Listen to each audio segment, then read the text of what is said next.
La voy a presentar primero para que la conozcan todos un poquito más. Luisa Sorraquín es licenciada en Teología Sistemática por la UCA y actualmente está finalizando una maestría en Sagrada Escritura en la Universidad Católica Argentina. Su trabajo consiste en hacer conocer y amar la Biblia como palabra de Dios. Ha dictado cursos en parroquias y seminarios, como también así en el Carmelo de Lisieux de Argentina y en el encuentro anual de la Congregación de Hermanas de la Caridad. Ha publicado artículos de su especialidad en la revista Comunio de Argentina y en la revista Criterio. Luisa es casada y con su marido son padres de 5 hijos y abuelos de 4 nietos. Bueno, te dejo la palabra, Luisa. Bueno, muchas gracias, Marisa, muchas gracias por esta presentación. Me da mucha alegría poder estar acá con ustedes y es para mí un honor haber sido invitada por la Fundación Comar. Aunque no estudié formalmente filosofía, comencé a asistir a los cursos del doctor Comar cuando tenía 20 años, o sea, allá lejos y hace tiempo. Y creo que hasta que se retiró como profesor, asistí por lo menos a un curso por año, a veces más. Así que realmente lo considero uno de mis maestros y le debo gran parte de mi formación. Sé que todos sus discípulos directos podrían decir cosas mucho más profundas acerca de su experiencia como alumnos de Comar, pero yo quisiera destacar un recuerdo que tengo, que es que cada vez que me preparaba para asistir a una clase suya, lo hacía con inmensa expectativa y con gran alegría. Era como que, qué lindo poder preparar, me voy a una clase de Comar, que es algo que no es nada común, digamos, en la vida universitaria, y bueno. Así que sabía que, no sé, era como que me preparaba para un banquete de sabiduría, y sabía que siempre iba a ser un encuentro con la verdad, y la verdad es que nunca salí defraudada. Así que bueno, quería compartir eso de lo que significa ser un gran maestro, ¿no? Como era Comar. Bueno, y después de esta pequeña introducción vamos a lo nuestro. A mí me gusta empezar siempre con una pequeña oración para pedir al Espíritu Santo que nos ilumine a todos, ¿no? Especialmente, especialmente a mí. Así que bueno, en el nombre del Padre, del Hijo, del Espíritu Santo, amén. Padre bueno, te alabamos, te bendecimos, te adoramos, te glorificamos, te damos gracias por este encuentro cibernético con tu palabra, con todas estas personas que están acá. Te pedimos que nos bendigas, que abras nuestros corazones y nuestras mentes para escuchar todo lo que quieras decirnos. Te lo pedimos por tu Hijo Jesucristo, la palabra hecha carne. Gloria al Padre, gloria al Hijo, gloria al Espíritu Santo, como era en un principio, ahora y siempre, por los siglos de los siglos. Amén. Bueno, estamos acá para ver cómo la palabra de Dios puede iluminarnos el aquí y ahora, ¿no? Esta situación que se ha dado en llamar de pandemia, donde muchos de nosotros nos encontramos aislados, agobiados, estresados, encerrados, confundidos. Tenemos miedo al dolor, a la enfermedad, a la incertidumbre económica, a la muerte, ¿no? Creo que ese es quizás el miedo, ¿no? Y el título de esta charla surge de una frase que María pronuncia en las bodas de Caná, ¿no? Donde ahí dice, en un momento dado dice, no tienen vino. Y creo que es muy representativa de estos tiempos, ya que todos intuitivamente y sin necesidad de saber nada de Sagrada Escritura, intuimos que esa frase condensa una situación donde falta alegría, ¿no? Donde no hay fiesta, digamos así, ¿no? Entonces, bueno, me parece que esta situación que atravesamos, que por un lado es una situación concreta y particular, pero también hay un poco como de malestar de la época, me parece, ¿no? No sé bien cómo decirlo, bueno. Pero bueno, esta situación nos conduce a meditar sobre cuál es el núcleo de la fe y la esperanza cristiana, ¿no? Benedicto XVI, cuando hablaba en su encíclica Spe Salvi, sobre la esperanza cristiana, decía que la esperanza es fiable de algún modo si el presente, aunque sea fatigoso, aunque sea arduo, se puede vivir y aceptar si lleva hacia una meta, si podemos estar seguros de esa meta y si esa meta es tan grande que justifica el esfuerzo del camino, ¿no? Entonces, bueno, me parece que Caná nos puede enseñar mucho en este sentido, porque si nos animamos a ir mar adentro en el texto, podemos descubrir o al menos intuir una meta que nos ayude a justificar el esfuerzo del camino. Esto no quiere decir que de acá vamos a salir iluminados, ¿no? O sea, porque siempre está el encuentro con el Señor a través de su palabra, siempre tiene, y el encuentro directo, ¿no? Siempre es de alguna forma misteriosa, ¿no? Nos enfrenta al misterio, a lo tremendo y fascinante. Y bueno, como le gustaba decir a Comar, el misterio siempre es un claroscuro, ¿no? Entonces uno se acerca, parece que entiende, se pone contento y después nuevamente viene la oscuridad. Así que el avance es bastante... lleva su tiempo y muchas veces nos sentimos como que realmente no progresamos, ¿no? Pero bueno, ojalá que podamos ver algo de esto que les quiero decir, ¿no? Entonces, bueno, lo primero es leer el texto, así que bueno, les voy a compartir pantalla.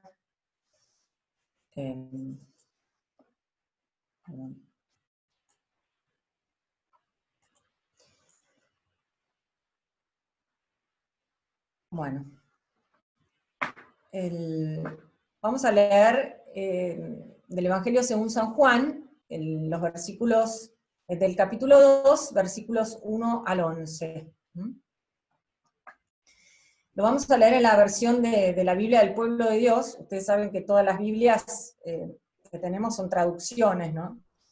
En este caso del griego, el Nuevo Testamento del griego. Y esta Biblia, la Biblia el libro del Pueblo de Dios, es la que usamos acá en la Argentina en nuestra liturgia. Entonces, de alguna forma, es como más familiar. Así que por eso la elijo. Bueno, dice así: 3 días después se celebraron unas bodas en Caná de Galilea y la madre de Jesús estaba allí. Jesús fue invitado, perdón, se pasó. Vamos a ir para atrás. Jesús fue invitado con sus discípulos y como faltaba vino, la madre de Jesús le dijo: no tienen vino. Jesús le respondió: mujer, ¿qué tenemos que ver nosotros? Mi hora no ha llegado todavía. Pero su madre dijo a los sirvientes: hagan todo lo que él les diga. Había allí 6 tinajas de piedra destinadas a los ritos de purificación de los judíos que contenían unos 100 litros cada una. Jesús dijo a los sirvientes: llenen de agua estas tinajas, y las llenaron hasta el borde. Saquen ahora, agregó Jesús, y lleven al encargado del banquete. Así lo hicieron. El encargado probó el agua cambiada en vino, y como ignoraba su origen, aunque lo sabían los sirvientes que habían sacado el agua, llamó al esposo y le dijo: siempre se sirve primero el buen vino, y cuando todos han bebido bien, se trae el de inferior calidad. Tú, en cambio, has guardado el buen vino hasta este momento. Este fue el primero de los signos de Jesús, y lo hizo en Caná de Galilea. Así manifestó su gloria, y sus discípulos creyeron en él. Bueno, quisiera centrarme en esto de que este fue el primero de los signos de Jesús, y lo hizo en Caná de Galilea. Así manifestó su gloria, y sus discípulos creyeron en él. Entonces, ¿qué es lo primero que tenemos que preguntarnos, ¿no? O sea, ¿qué es lo que vieron los discípulos, además de, obviamente, de convertir el agua en vino, ¿no? Pero ¿en qué sentido ellos vieron su gloria? ¿Mm? En el Evangelio de Juan, la gloria está unida, cuando Jesús manifiesta su gloria, en realidad está unida a la pasión. Esto tienen que hacer como un acto de fe, porque no lo puedo explicar acá, pero bueno, lo vamos a ver en el transcurso de la charla. Pero, ¿en qué sentido? O sea, él manifestó su gloria y sus discípulos creyeron en él. Es decir, nosotros tenemos que tratar de entender qué es lo que ven acá los discípulos, ¿no? Que de alguna forma los hace ver esta gloria de Jesús. Entonces, para eso, lo que nosotros tenemos que tratar de hacer es de alguna forma convertirnos en oyentes de Jesús, o sea, entrar en la escena, ¿no? Como espectadores, o leyendo el texto del Evangelio de Juan, como judíos del siglo I. San Jerónimo, ustedes saben que San Jerónimo es uno de los grandes padres latinos, que es el gran traductor de la Biblia. El Papa San Dámaso lo manda a Tierra Santa, y él se instala en Belén, y ahí traduce la Biblia del hebreo, el Antiguo Testamento, al latín, y del Nuevo Testamento al griego, también al latín, y eso da origen a la famosa Vulgata, es decir, a la Biblia que la Iglesia usó durante siglos y siglos, ¿no? Y San Jerónimo cuenta en las cartas que cuando llega ahí, una cosa que le llama muchísimo la atención, poderosamente la atención, es que había chiquitos de 5, 6 años, 7 años, que podían recitar pasajes enteros de la Sagrada Escritura. Que realmente desde que eran muy chicos estaban acostumbrados a escuchar y a memorizar pasajes de la Escritura, es decir, tenían como una connaturalidad con la Escritura. Entonces, cuando el Nuevo Testamento, cuando los evangelistas dicen cosas que a nosotros nos parecen que son de una forma, en oyentes, digamos así, o en judíos piadosos del siglo I, esto despierta un montón de ecos, están oyendo ecos de otras cosas, ¿eh? Este es el fenómeno que se llama de la intertextualidad, es decir, que una cosa me remite inmediatamente a otro texto, a otra circunstancia, que yo lo tengo como muy grabado. Les voy a dar para que se den cuenta, les voy a dar un ejemplo muy simple del contexto cultural de Argentina. Por supuesto que hay muchísimos, ¿no? ¿Qué quiero decir con esto? Que a lo mejor una persona que, supónganse que viene un estudiante de Rusia a aprender español, y va a una reunión, y de repente alguien al lado mira la mesa y dice, ¡qué mesaza! Bueno,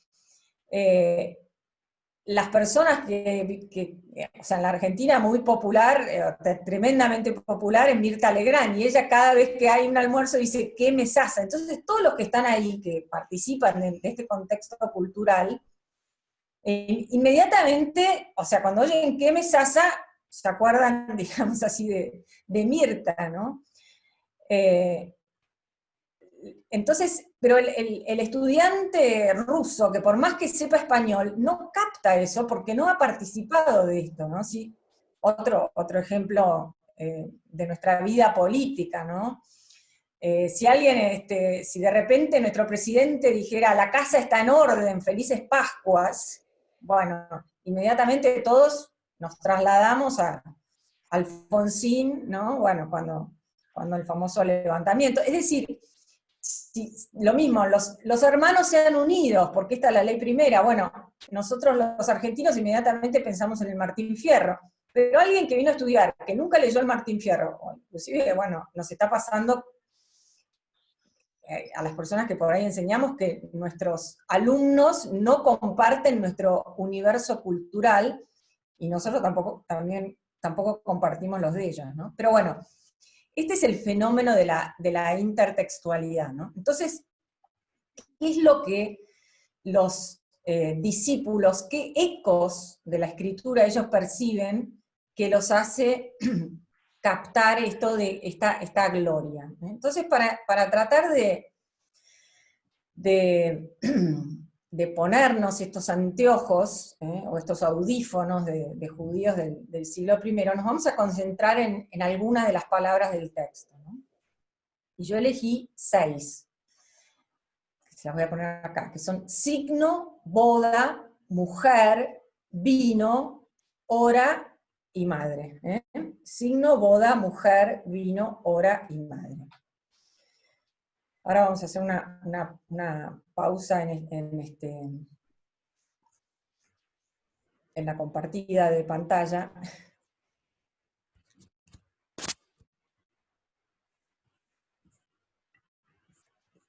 Bueno, entonces, signo, boda, mujer, vino, hora y madre. Vamos a la primera palabra, ¿no? Que es signo.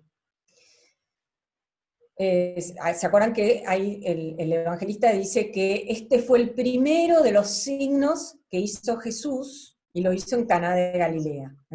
Juan no llama milagros a lo que los sinópticos llaman milagros, o lo que nosotros llamamos milagros, que en realidad la palabra en griego se dice dynamis, que podría traducirse como una suerte de acto de poder. Juan los llama signos, semeion.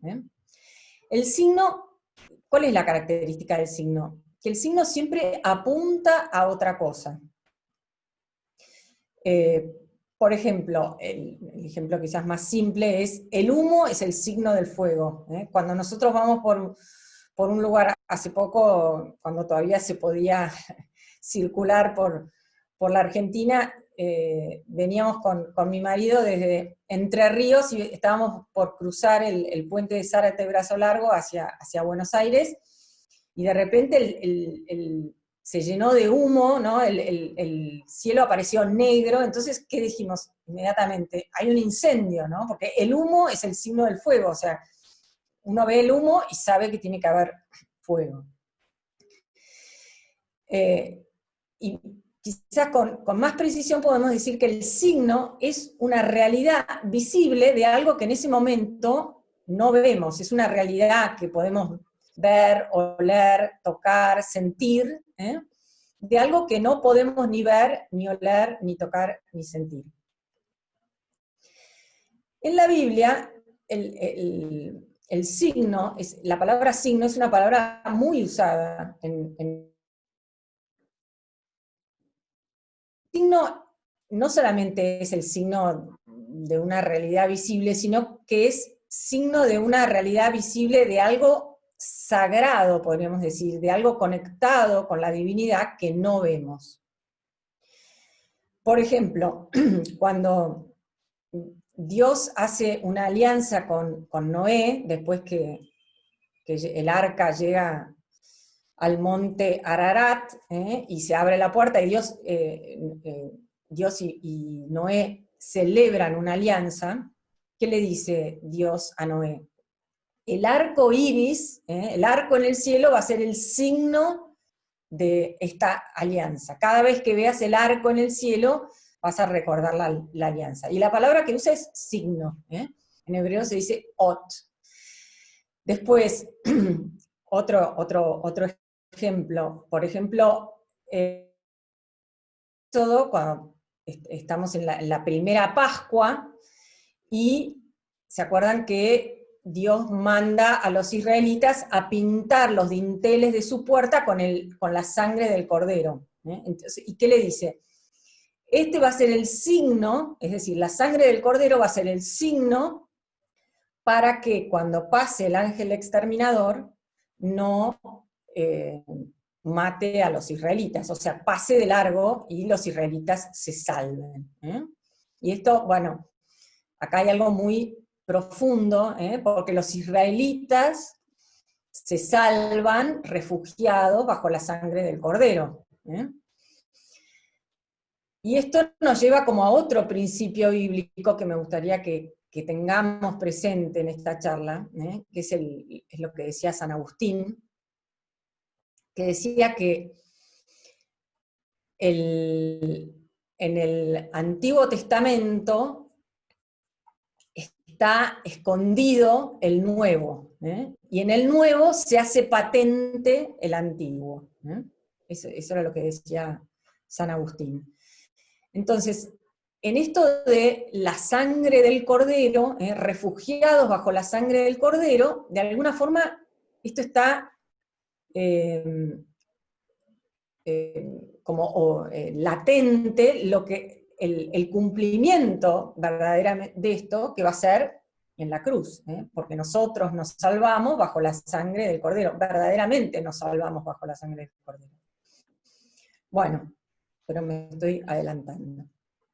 Entonces, esto de el signo que apunta a otra cosa. Esto es muy importante. Cuando Juan dice, este fue el primero de los signos, inclusive la palabra primero en griego es argé, no solamente es el primero cronológicamente, sino que la palabra argé, en muchas ocasiones, además de un sentido cronológico, tiene un sentido de preeminencia. Por ejemplo, arquidiócesis, arzobispo, son todas palabras que derivan de arquetipo, es como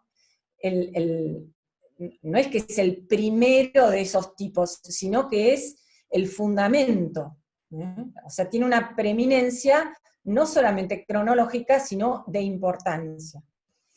Entonces, Juan nos está diciendo todas estas cosas en esto de cuando dice, este es el primero de los signos. Bueno, esta es la primera palabra, signo, ¿no? La segunda es boda. ¿Es circunstancial esto que este primer signo transcurra en una boda o hay algo más acá atrás? Entonces lo que me gustaría que viéramos, y esto quizás es la parte más sustancial de esta charla, es que, aunque sea muy brevemente, es que toda la historia de salvación, lo que llamamos historia de salvación, y acá voy a hacer un pequeño desvío, ¿no?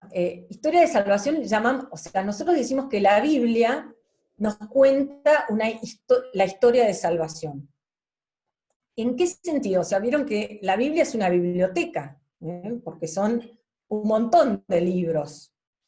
Entonces, es una biblioteca en el sentido de que los libros están puestos uno al lado del otro, como tenemos nosotros en una biblioteca en nuestra casa, o hay algo que los une. Hay como entonces, justamente el concepto de historia de salvación es este hilo de oro que va uniendo a los libros de la Sagrada Escritura para para contar precisamente una historia, para mostrar que hay un plan. Cuando hablamos de historia de salvación hablamos de plan. Entonces yo lo que les decía es que esta historia de salvación tiene una forma nupcial, tiene una forma esponsal. La palabra nupcia, esponsalidad, alude al matrimonio, digamos, ¿no? Porque si pensamos la historia de salvación, vemos que el plan de Dios para la humanidad empieza con una boda y termina con una boda.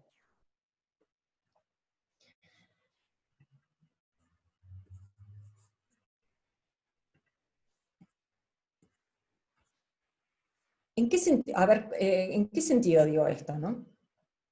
Fíjense, el primer libro de la Biblia, que es el libro del Génesis, los primeros capítulos empiezan con una boda. ¿Cuál es la boda? Llamamos la boda de Adán, el primer hombre y la primera mujer. ¿Por qué podemos decir que es una boda? ¿Se acuerdan? Bueno, está Adán, está en el paraíso. Adán, la palabra Adán quiere decir, porque está tomado del Adamá, que es la tierra donde Dios ha soplado este aliento de vida y ha formado al primer hombre, al primer varón, digamos así, pero hay algo, o sea, ¿se acuerdan que Adán no encuentra una ayuda adecuada y entonces Dios le va a formar esta ayuda adecuada, pero hay algo muy misterioso en esta boda, y es que la novia no aparece así de la nada, tampoco es creada a partir de la tierra como Adán, sino que es creada de la carne del novio. ¿Se acuerdan que Dios somete a Adán a un sueño muy profundo, en la Biblia se llama el Tardemá, y de su costado, esto que llamamos la costilla, pero en realidad la palabra es costado, Selah, Dios saca a la esposa, a esta primer mujer, todavía no se llama Eva, Eva se va a llamar cuando salga del paraíso, y esto es importante para el texto nuestro, y entonces cuando Adán se despierta, ¿qué dice? Esta sí que es hueso de mis huesos y carne de mi carne. Por eso, y entonces ahí el autor sagrado dice, por eso el hombre deja a su padre y a su madre, se une a su mujer y los dos llegan a ser una sola carne. Entonces estamos en presencia de este primer matrimonio, un matrimonio natural, que está como enraizado en la creación misma, es parte del orden de la creación. Si quisiéramos ir un poquito más profundo, cuando Dios crea al hombre a su imagen y semejanza, varón y mujer los creó, macho y hembra los creó, ¿se acuerdan? Bueno, esto que está en el capítulo 1 del Génesis, precisamente la imagen de Dios es Trinidad, esto lo sabemos por revelación. Entonces, en esta unión del hombre y la mujer, o sea, ¿cómo podemos entender la imagen trinitaria en el hombre? ¿No? ¿Cómo es? A ver, en la Trinidad tenemos al Padre que engendra, digamos así, al Hijo, engendrado, no creado, engendra al Hijo, y el amor entre los dos es el Espíritu Santo. Bueno, entonces el matrimonio, como imagen trinitaria de este Dios Trinidad, es la unión también entre dos, cuyo amor engendra un tercero, da lugar a un tercero, al Hijo. Bueno, podemos hacer todas estas asociaciones. Esto es parte de lo que Juan Pablo II desarrolla en esta que ya va a llamar la teología del cuerpo. Pero bueno, entonces, bueno, este es el primer matrimonio enraizado en la creación misma, y cuando los judíos pensaban en el matrimonio, siempre veían como una cierta participación de todos los matrimonios en este primer matrimonio. Y la historia de salvación termina con una boda, que también es muy misteriosa, ¿no? Porque en el último libro de la Biblia, que es el Apocalipsis, en los últimos 2 capítulos, asistimos a una boda, estamos invitados a las bodas, ¿no? A esta boda donde el novio es un cordero y la novia es una ciudad. Qué raro, ¿no? Pero bueno, habría muchas charlas para explicarlas, no nos vamos a meter en eso ahora, ¿no? Pero sí es importante que veamos esto. Hay una boda al principio, una boda al final, la historia de salvación tiene esta forma nupcial. Pero además de que esto que es bien conocido, hay otras 2 bodas muy importantes en la Sagrada Escritura. Casi podríamos hablar de la historia de salvación, como 4 bodas y un funeral. ¿Se acuerdan el título ese de la famosa película que había, que era tan conocida, ¿no? 4 bodas y un funeral. Podría ser casi un resumen de la historia de salvación vista desde este ángulo nupcial. ¿Y cuáles son estas otras 2 bodas? Bueno, Vamos a la segunda boda. Si la primera dijimos que está conectada con el orden de la creación, la segunda boda está conectada con el orden de la salvación, de la redención. Y la tenemos en el libro del Éxodo. Ustedes saben que el libro del Éxodo es importantísimo, porque el libro del Éxodo, lo que sucede en el Éxodo, es la matriz sobre el cual la Biblia después va a releer todas las experiencias de salvación. Todo se va a es como el modelo del libro del Éxodo, el modelo de salvación, va a servir de matriz para que después se relaten todas las demás experiencias de salvación que va a tener el pueblo de Israel.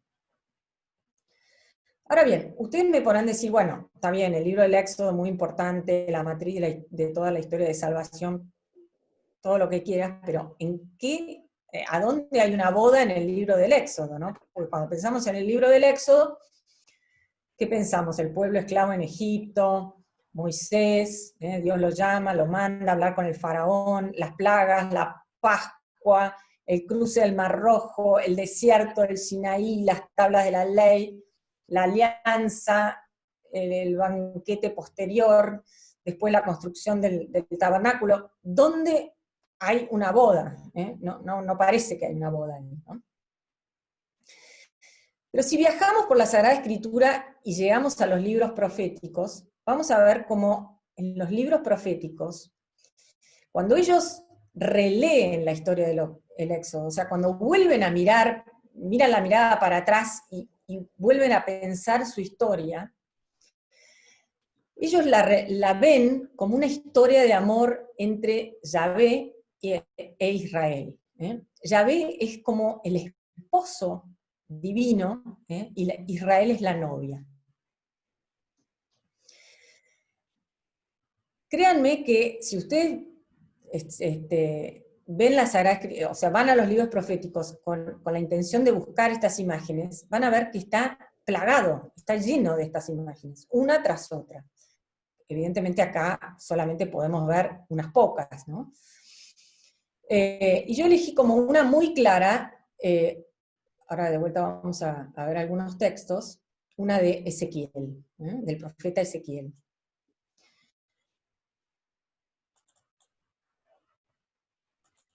Bueno,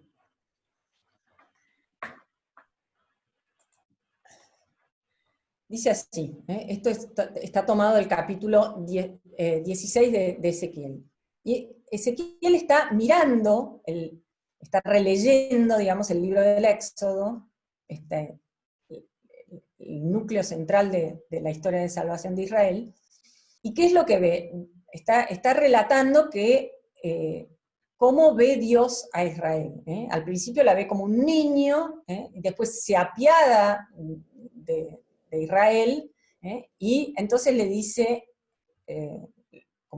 era como una suerte de niño abandonado, y ahora le dice esto: yo pasé junto a ti, Israel, y te vi. Era tu tiempo, el tiempo del amor. Extendí sobre ti el borde de mi mano y cubrí tu desnudez. Te hice un juramento, hice una alianza contigo, oráculo del Señor, y tú fuiste mía. Te adorné con joyas, puse brazaletes en tus muñecas y un collar en tu cuello. Coloqué un anillo en tu nariz, pendientes en tus orejas y una espléndida diadema en tu cabeza. Estabas adornada de oro y de plata. Tu vestido era de lino fino, de seda y de tela bordada. ¿Qué es esto? ¿Y por qué tenemos acá esta imagen?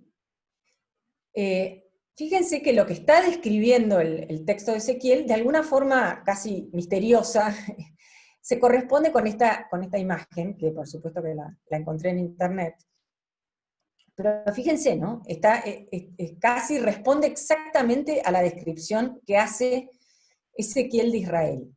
¿Y por qué hace esta descripción? Bueno, porque evidentemente es lo que hablábamos antes, de que ve el episodio del Éxodo, en realidad la alianza, lo ve como una boda.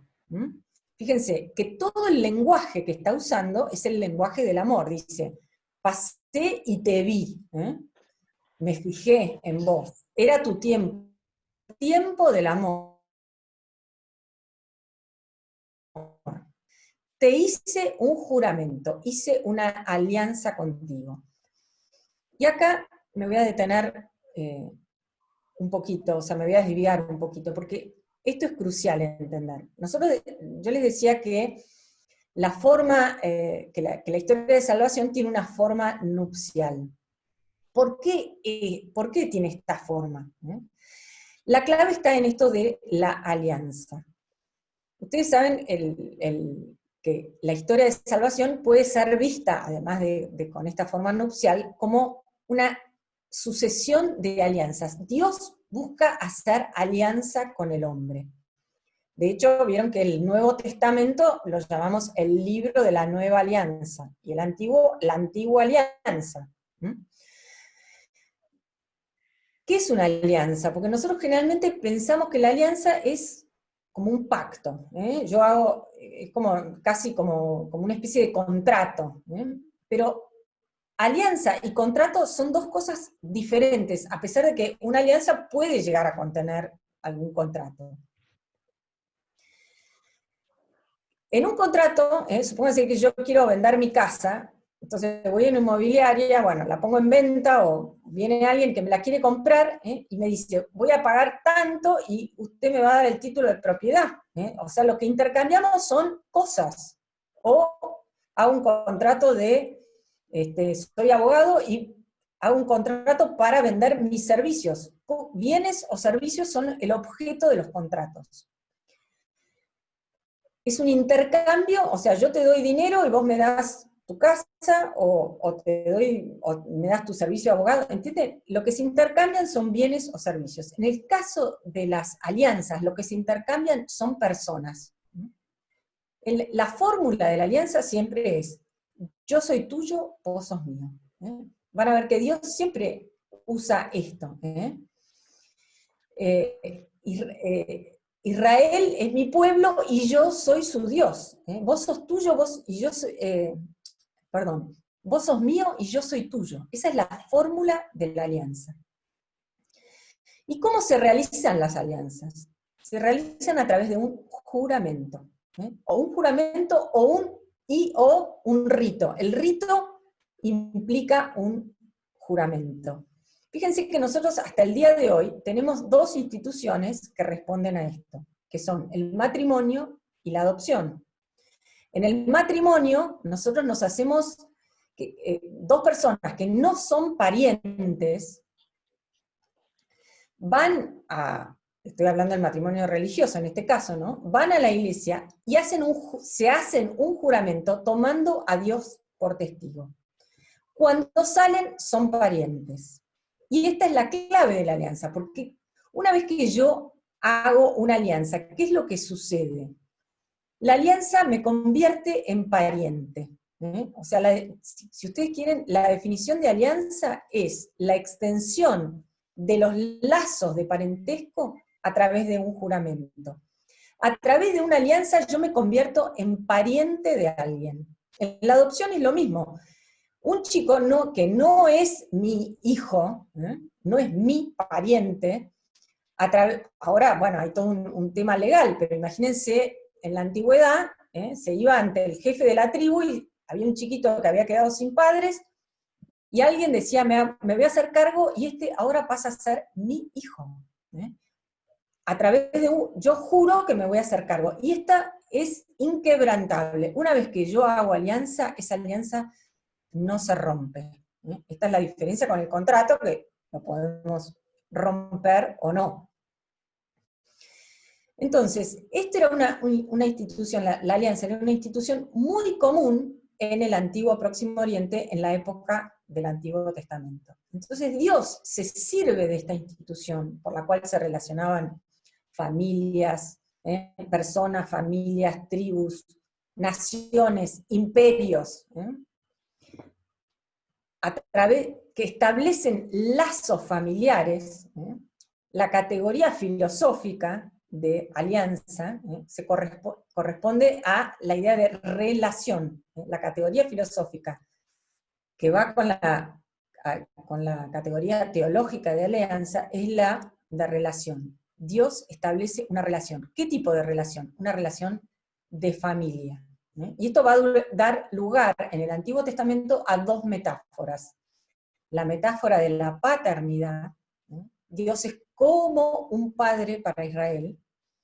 Justamente al comienzo del libro del Éxodo, ¿qué va a decir Dios? Dios va a decir, Israel es mi hijo primogénito.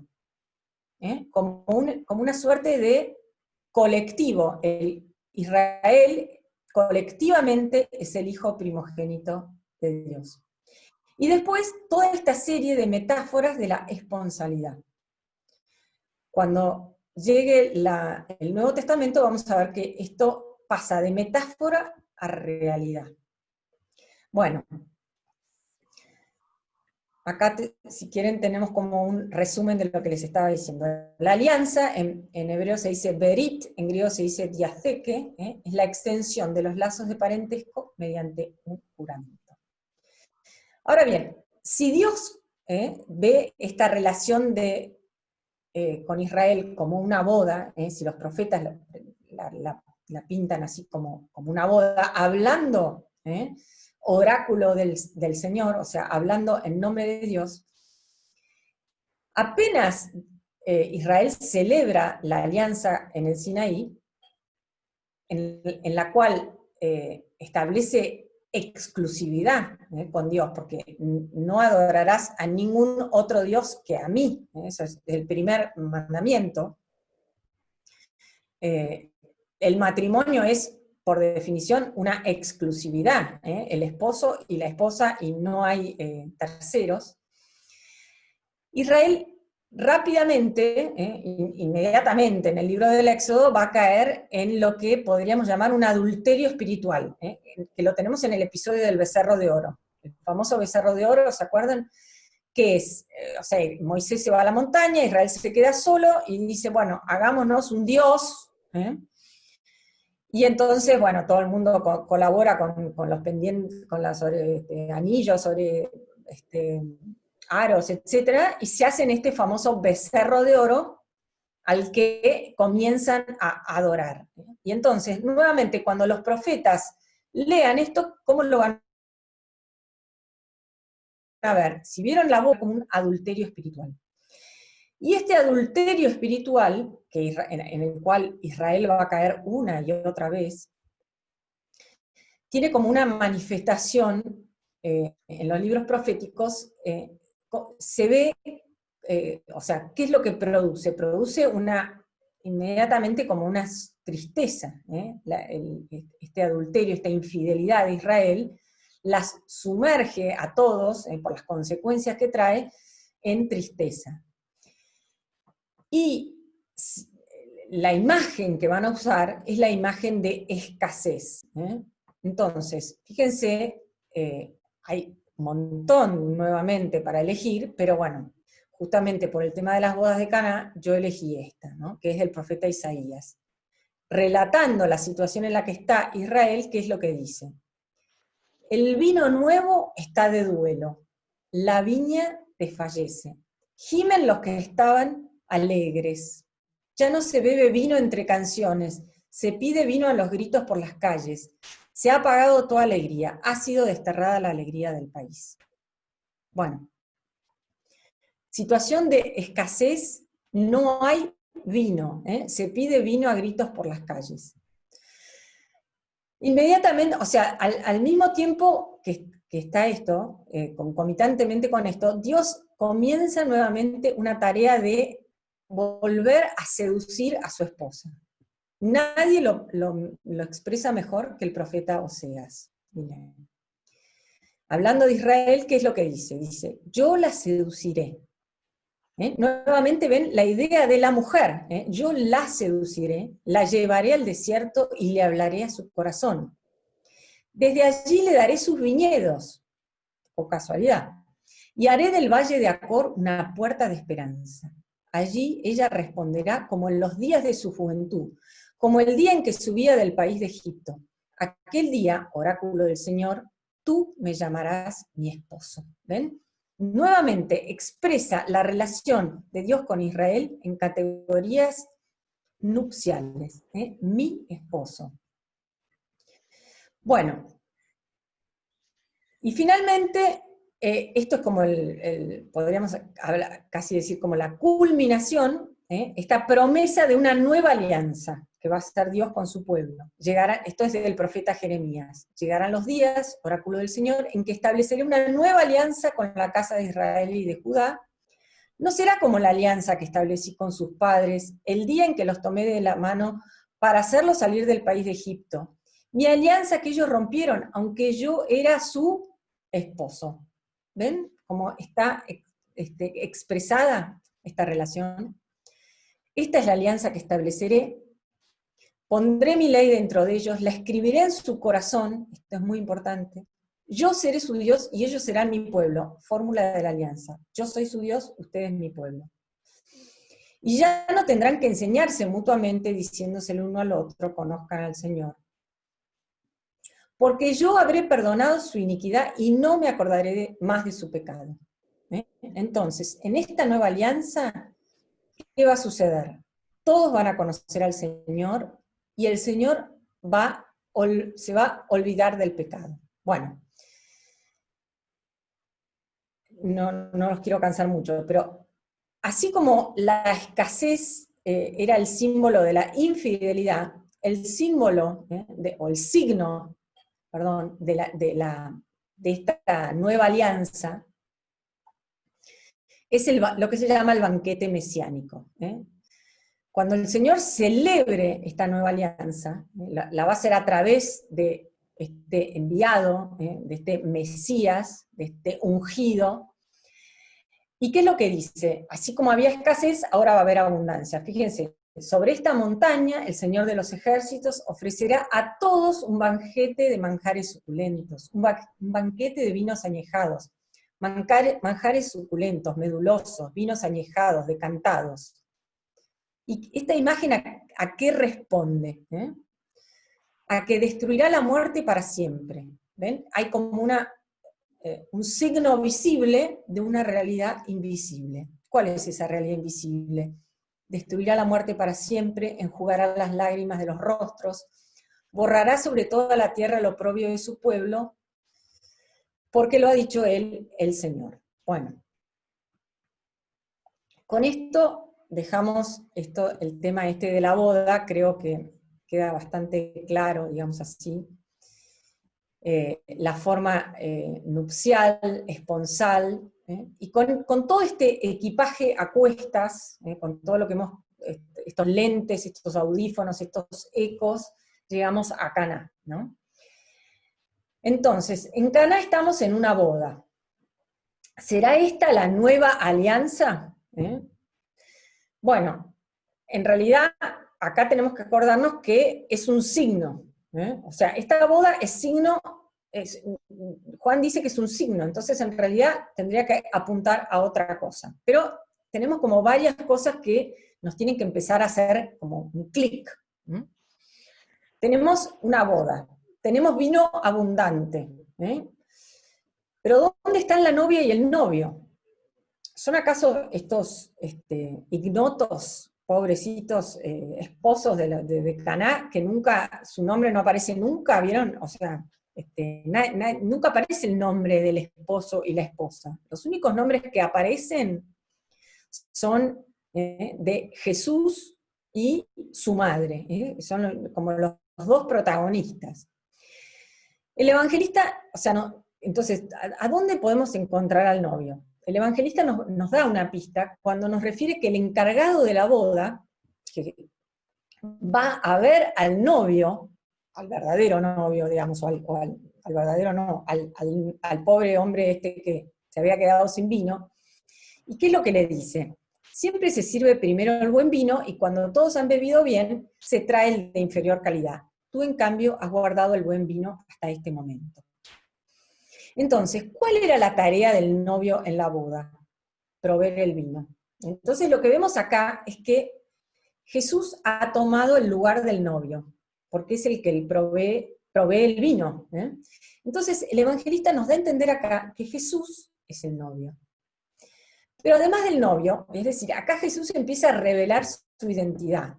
Además de el novio, es el Mesías. ¿Por qué?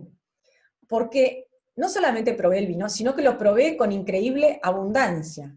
¿Se acuerdan? Esto de el banquete de manjares suculentos, de vinos añejados, de manjares suculentos, ¿entienden? Es el tema de la abundancia mesiánica. Entonces, este novio está inaugurando los tiempos mesiánicos. Eso es lo que nos quiere, esto es lo que nosotros percibiríamos si estuviéramos como empapados de la Sagrada Escritura.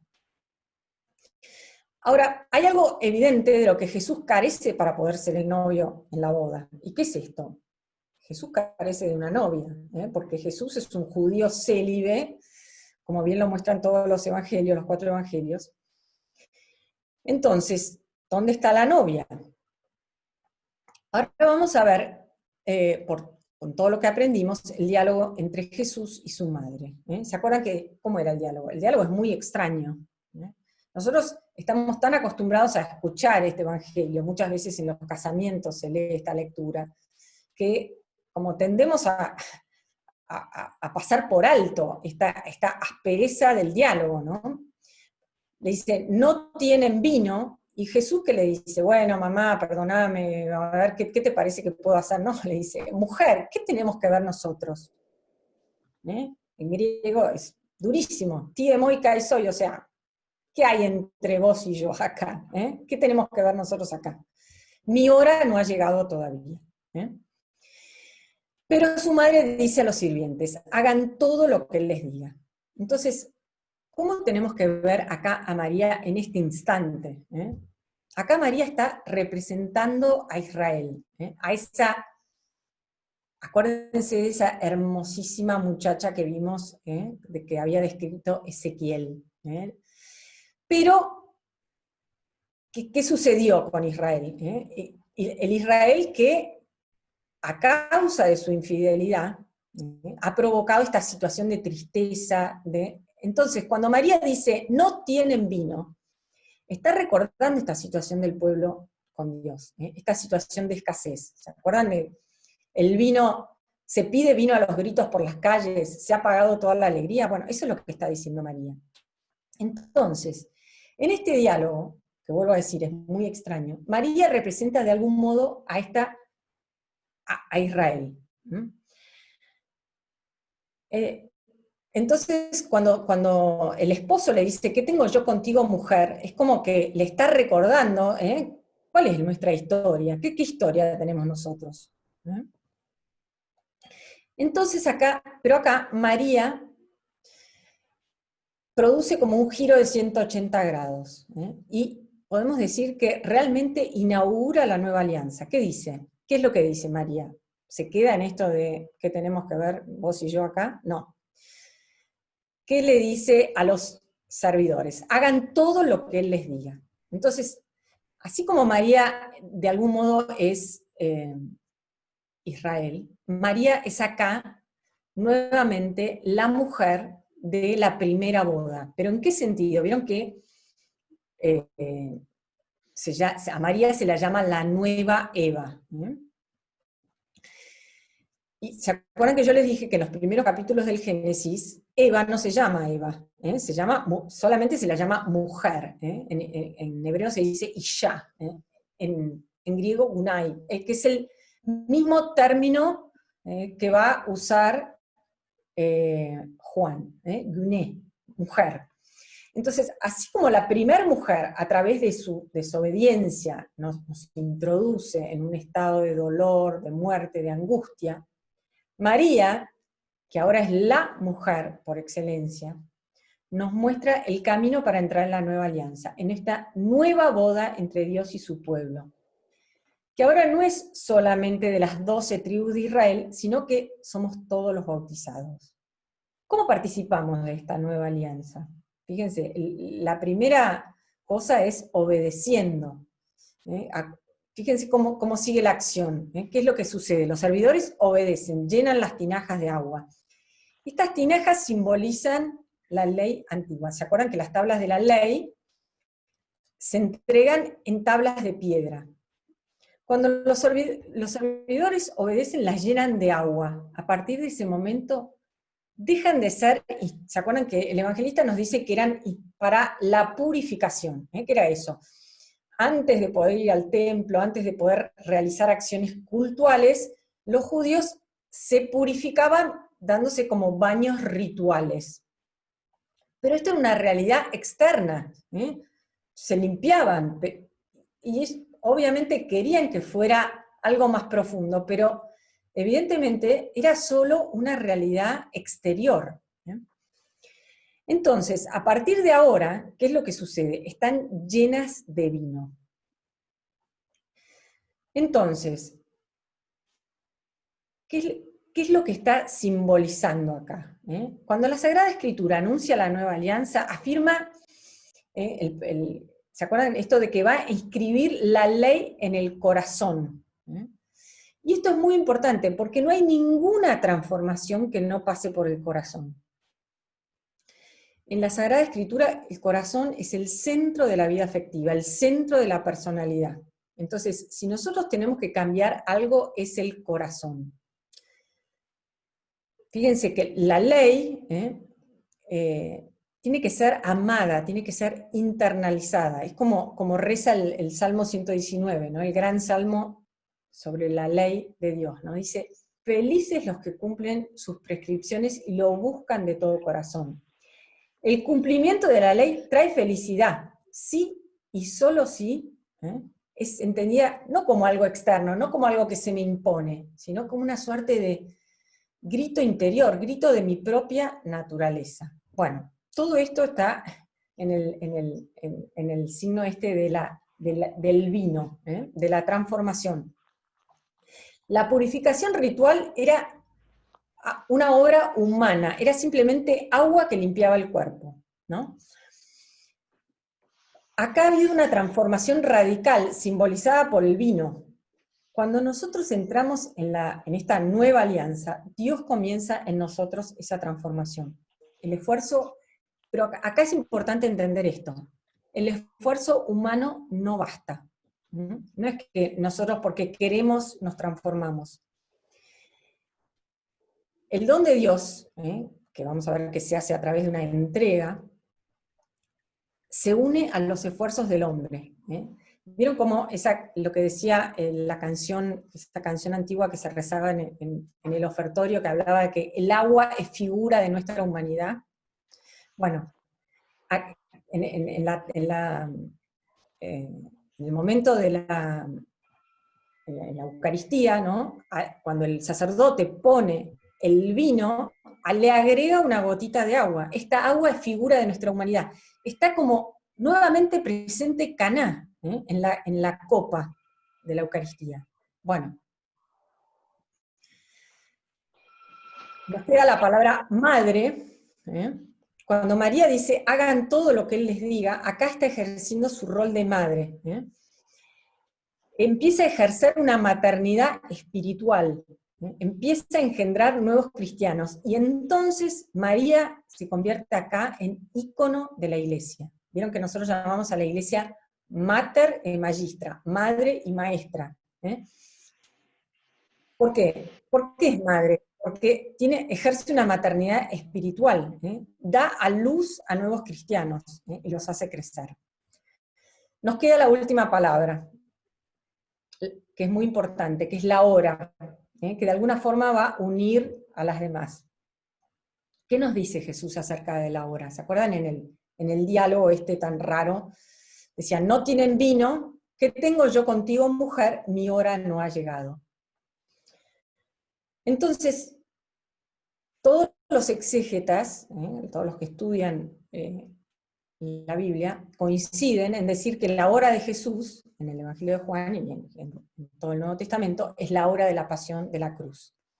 Entonces, lo que Jesús está diciendo acá, cuando dice que no ha llegado mi hora, lo que quiere decir es que cuando llegue la hora, entonces va a proveer el vino. Y entonces verdaderamente se va a celebrar una boda. ¿Se acuerdan? La boda de Caná es signo de otra boda, de esta tercera boda. Ya hablamos de la primera, de la segunda en el Sinaí, de la última en el Apocalipsis, y esta es de alguna forma la más misteriosa de todas. ¿Por qué? Porque ¿cuándo se va a realizar esta boda? Esta boda se va a consumar, digamos así, en la pasión. Reconozcamos que cuando los cristianos miramos la cruz, difícilmente vamos a pensar en la cruz, en la cruz como si fuera una boda.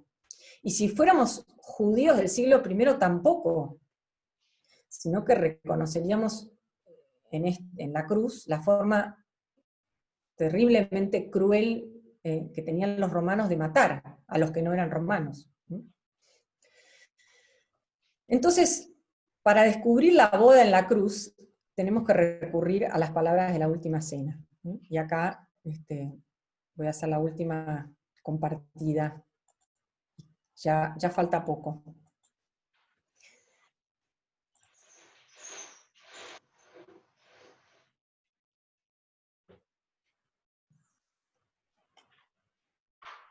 Perdón. Cuando nosotros miramos la cruz, no podemos mirar solo la cruz, tenemos que mirar la cruz y las palabras de la cena. Siempre, cuando contemplamos la vida de Jesús, siempre son hechos y palabras, nunca palabras solas ni hechos solos, sino que están unidos. Necesitamos la palabra para interpretar la cruz. Entonces, fíjense lo que dice Jesús. Vamos a leer en la versión de Lucas. Después de la cena hizo lo mismo con la copa, diciendo, esta copa es la nueva alianza. Es la nueva alianza en mi sangre, sellada con mi sangre. O sea, dice, esta copa es la nueva alianza sellada con mi sangre que se derrama por ustedes. Comparémoslo con lo que hizo Moisés en el Éxodo. Moisés tomó la sangre, roció con ella al pueblo diciendo, esta es la sangre de la alianza que ahora el Señor hace con ustedes según lo establecido en estas cláusulas. Si vimos cómo los profetas leen la alianza, la antigua alianza, la alianza del Sinaí como una boda, podemos empezar a intuir el misterio de la nueva alianza, de esta nueva boda, ya sellada ahora no con sangre de toros salvajes, de toros, sino con la propia, la sangre de Jesús, sellada con mi sangre. La traducción literal es la que les puse ahí. Esta es la nueva alianza en mi sangre que se derrama por ustedes. ¿Y en qué momento? O sea, vieron que durante la pasión, en la pasión según San Juan, tenemos, después de la muerte de Jesús, tenemos esto, ¿no? Cuando él muere, entrega el espíritu, y se acuerdan que los judíos le piden a Pilatos que vaya a retirar los cuerpos, porque se acercaba la Pascua, bueno, todo lo que va a relatar la pasión. Entonces van los soldados, y para acelerar la muerte de los prisioneros se le quebraban las piernas. Cuando llegan a Jesús, ahora voy a leer, al ver que ya estaba muerto, no le quebraron las piernas, sino que uno de los soldados le atravesó el costado con la lanza, y enseguida brotó sangre y agua. El que vio esto lo atestigua, su testimonio es verdadero, y él sabe que dice la verdad para que también ustedes crean. Fíjense cómo se involucra acá el evangelista. No continúa con el relato así en tercera persona, sino que dice, el que vio esto, yo lo vi y doy fe de que esto es así. De su costado brotó sangre y agua. Entonces, ahora nos tenemos que trasladar a la primera boda, ¿se acuerdan? Dios pone a dormir a Adán, y de su costado hace salir a la mujer, construye a la mujer.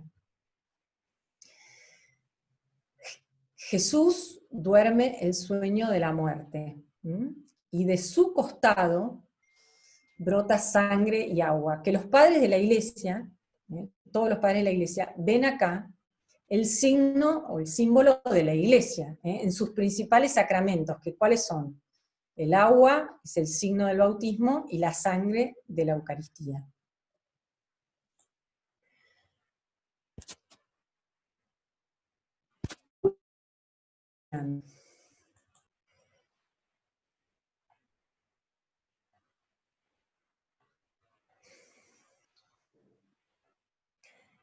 Entonces, fíjense, en esto de el agua y la sangre, también tenemos como los principales signos de los sacramentos, que a su vez son signos de la nueva alianza. Dijimos que la alianza era la extensión de los lazos de parentesco, a través de un rito o juramento. El bautismo, el agua, nos hace hijos de Dios, y la Eucaristía nos hace esposa de Cristo. La Eucaristía, o sea, individualmente, a cada uno de nosotros nos convierte en esposos de Cristo. Y colectivamente formamos parte de la Iglesia, que es, como dice San Pablo en la carta a los Efesios, la esposa, ¿no? En este misterio de esponsalidad que también San Pablo nos muestra, pero bueno, que ahora no podemos detenernos, ¿no? Pero fíjense, cuando vemos esto de la alianza, tenemos que darnos cuenta que cuando leemos esto de la nueva alianza, tenemos que darnos cuenta de que somos llamados a la máxima intimidad. Entramos en la alianza por medio del bautismo, donde nos transformamos, Dios nos transforma en sus hijos. Y esto ya no es más una metáfora, como en el Antiguo Testamento, sino como dice San Juan, miren cómo nos amó el Padre, quiso que nos llamáramos hijos de Dios, y nosotros lo somos realmente. Esto lo dice en la primera carta de Juan, en el capítulo 3. Pero esto es solo el primer paso. Además, somos llamados a un grado de intimidad mucho más grande, que es la esponsalidad o nupcialidad, que es lo que todos los místicos, San Juan de la Cruz, San Teresa de Ávila, no sé, todos los místicos hablan de esta misteriosa esponsalidad de ellos con Dios. Así como Dios es fuente de toda paternidad, como dice Pablo, Cristo es fuente de toda nupcialidad. Cristo es el esposo. Fíjense, cuando en el marco de la liturgia decimos, vieron que en la misa decimos, ven Señor Jesús, estamos usando las palabras con las que en el Apocalipsis, la asamblea litúrgica, que es la que participa del Apocalipsis, llama al esposo. Entonces, la Eucaristía nos da ese grado máximo de intimidad. Pero bueno, además de la Eucaristía, también lo encontramos en la oración, en la adoración, en la conversación con nuestro esposo. Entonces, lo que nos enseña Caná, ¿no?, es que este vino bueno, este vino superabundante y mejor, por el cual nosotros participamos de este misterio de la esponsabilidad, por el cual nosotros nos unimos íntimamente al Señor. Estamos en una relación de pareja con Dios, somos esposa, estamos llamados a esto, pero esto solamente es a través del sacrificio de la cruz. En esta cruz, que tenemos que aprender a ver como el signo máximo de la unión entre el cielo y la tierra, como esta boda perfecta entre Dios y la humanidad, tiene que pasar también nuestra vida de cada día. Bueno, y acá termino. Decíamos al principio que nos enfrentamos a esta situación de pandemia donde no hay vino, no hay alegría, hay angustia, hay estrés, hay miedo a la muerte, a sufrir, a quedarme sin trabajo. Bueno, si en esta situación no nos unimos al Señor, es como que de alguna forma somos agua en tinajas de piedra. Nuestro esfuerzo humano no va a producir la alegría verdadera. Para poder ser transformados, tenemos que lograr lo que nos pide María, hacer todo lo que Él nos dice. ¿Y qué es lo que nos está diciendo? Que solo si nos unimos a Él, en la intimidad de nuestro corazón, Él va a poder transformar nuestros pequeños esfuerzos de cada día, nuestras pequeñas cruces, esto de toma tu cruz y sígueme, en vino. Un vino cada día mejor, un vino que lleve alegría, que lleve consuelo a los que sufren material y espiritualmente, a los que están solos, a los que tenemos junto a nosotros y muchas veces no vemos. Entonces, lo que nos pide Caná, digamos, es que seamos portadores de este mensaje de alegría, seamos portadores de esperanza. Tendríamos que poder exclamar, como dijeron los ángeles a los pastores en la primera Navidad. Les voy a transmitir una gran alegría. Seamos ecos de esta alegría, de este mensaje de esperanza que va, por supuesto, mucho más allá de lo médico. El vino, este vino de la cruz, que es el vino que transforma. Y a través de este vino, nuestra debilidad se transforma en fortaleza. Por supuesto que nos quedaría contemplar, bueno, por supuesto el misterio, o sea, cuando nosotros participamos de este vino en la Eucaristía, pero es Jesús resucitado, tendríamos que ver como el vino pasar por la resurrección y después terminar con el Apocalipsis. Pero bueno, quedaría para otro momento. Yo les agradezco muchísimo su participación, espero que hayan podido entender algo de todo lo que les quise transmitir, quizás demasiada información, pero bueno, es esto. Muchas gracias. Muchísimas gracias, excelente. Gracias, Luisa. No sé si alguien quiere hacerle alguna pregunta.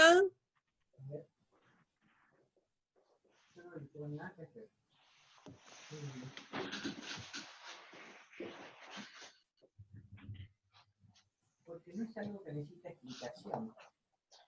¿Alguien quiere hacerle alguna pregunta? Si no, le hago yo. Pues. ¿Puedo? Bueno, no sé si lo voy a poder contestar. No, me quedé, muchísimas gracias por la charla, realmente muy movilizante y muy, no sé, tiene una dimensión como poética que te hace que te crezcan alas, ¿no? Como dice Platón, por la perspectiva de esa perspectiva de estar llamados a algo tan grande, ¿no? A lo largo de tu charla, cuando vos hablaste de los distintos momentos donde aparece el símbolo de la nupcialidad, al inicio, en el Antiguo Testamento, bueno, luego aquí en las bodas de Caná, y en el del Apocalipsis, que aparece esa imagen del Cordero y la ciudad, que dijiste que era una imagen muy compleja, que da para mucho. Quizás ahora con todas las herramientas que nos fuiste dando, nos podrías echar un poquito más de luz sobre qué significa esa imagen del Apocalipsis, ¿no? Que es hacia dónde vamos, ¿no? Hacia dónde tenemos que contemplar ahora, sí. La verdadera, o sea, la consumación de todas estas bodas se dan en el Apocalipsis. Fíjate que una cosa que yo no mencioné, pero que el Antiguo Testamento la deja intuir, en su grandiosa poesía nupcial, que es el Cantar de los Cantares, ¿no? Y ahí se ve que la boda no se consuma la boda. O sea, Dios es el esposo, Israel es la esposa, pero la boda no se termina de consumir. Entonces, si bien acá nosotros tenemos un anticipo de esta boda, acá en la tierra, digamos, ¿no? A través de esta relación de nupcialidad, lo que van a llamar los teólogos el ya, pero todavía no, o sea, donde todavía, a través de la Eucaristía, el lenguaje que voy a usar ahora quizás es un lenguaje impropio, pero interprétenlo como una metáfora, ¿no? Por la cual nosotros en la Eucaristía, Cristo, que es el esposo, nos da su cuerpo y su sangre. Es como realmente como una boda en la cual hay como un encuentro esponsal perdónenme, vuelvo a decir que el lenguaje no me es suficiente para explicar esto, ¿no? Pero bueno, en la Eucaristía es este encuentro esponsal que nosotros después podemos prolongar en la adoración, en la oración, ¿no? O sea, todos estos momentos que tenemos de intimidad con nuestro esposo, pero donde verdaderamente se va a consumar la boda, es, fíjense que el nombre todavía sigue siendo de novia en el Apocalipsis, hasta que en conjunto la novia es la nueva Jerusalén que baja del cielo, ha sido transformada por Dios. ¿Qué es la nueva Jerusalén? Es este lugar de encuentro de Dios con los hombres. ¿Se acuerdan que en el Evangelio de Mateo, sobre todo, trae a la luz esta profecía de que hablaba del Dios con nosotros? Y el Apocalipsis, cuando habla de la Nueva Jerusalén, la trae de vuelta, ¿no? Y dice, este es el Dios con nosotros. Así como en la antigua alianza el templo era el lugar del encuentro de Dios con el hombre, y como que el hombre tenía que pasar como por una sucesiva, como una progresiva purificación para poder encontrarse con Dios. Nosotros en la nueva alianza también tenemos una mediación, que es la mediación eucarística. Pero ya en el Apocalipsis ya no tenemos ninguna mediación, y eso está reflejado bueno, hay toda una sucesión de símbolos en la Nueva Jerusalén.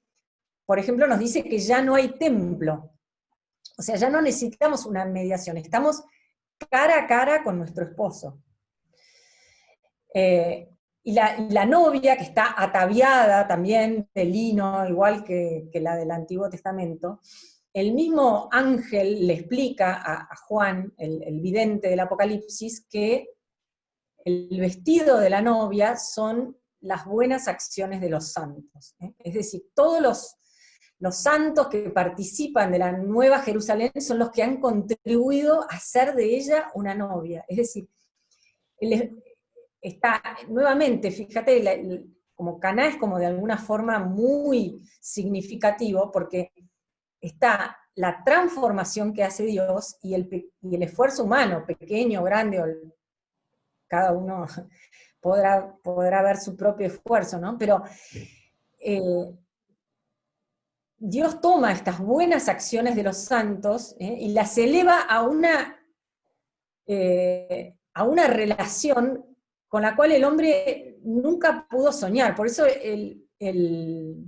el Apocalipsis además contiene como la culminación, el cumplimiento de la antropología. Es como a todo lo que el hombre puede aspirar.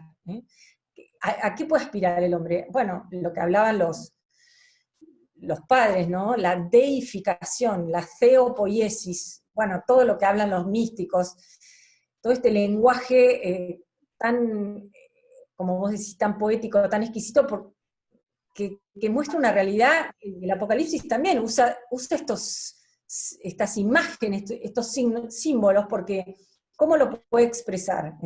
Y esta ciudad que está compuesta por estas piedras preciosas, que son todos los regalos que el esposo le hace a la esposa. Vieron que, o sea, cuando se van a casar, que el novio le regala un anillo, bueno, Dios le regala a la Nueva Jerusalén todas estas, si ustedes lo leen, ¿no? Todas estas perlas preciosas, las murallas, las perlas, las puertas, ¿no? Todo tiene como una belleza resplandeciente, bueno, todos los dones que Dios le ha ido regalando a la esposa. Por eso la Nueva Jerusalén baja del cielo, ha sido de alguna forma transformada. Todas las buenas acciones que han podido hacer los santos están elevadas a la máxima potencia, podríamos decir así. Bueno, no sé si en Sí, este sí. tan... Gracias, entender, Luisa. pero... El futuro, lo que nos dejás mirando, ¿no? Pero para no atascarnos en lo que nos pasa ahora y tratar de verlos con una perspectiva más amplia, mucho más amplia. No sé si alguien le quiere hacer otra pregunta, pues ya estamos medios Yo tarde, tengo ¿no? una pregunta, Sí, es un poco básica mi pregunta, pero este vino sobreabundante del que hablas, Luisa, ahora habiendo escuchado todas las explicaciones, los símbolos del Apocalipsis,